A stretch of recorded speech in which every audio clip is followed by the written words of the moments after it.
Gulf యుద్ధంతో మళ్లీ బగ్గుమన్న బంగారం వెండి ధరలు. ఇవాళ ఒక్కరోజే భారీగా పెరిగిన బంగారం వెండి ధరలు.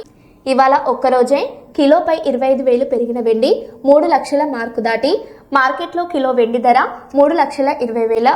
ఇవాళ ఒక్కరోజే 4,000 పెరిగిన తులం బంగారం. 24 క్యారెట్ల 10 గ్రాముల బంగారం ధర 1,68,710. 22 క్యారెట్ల 10 గ్రాముల బంగారం ధర 1,54,650 రూపాయలు.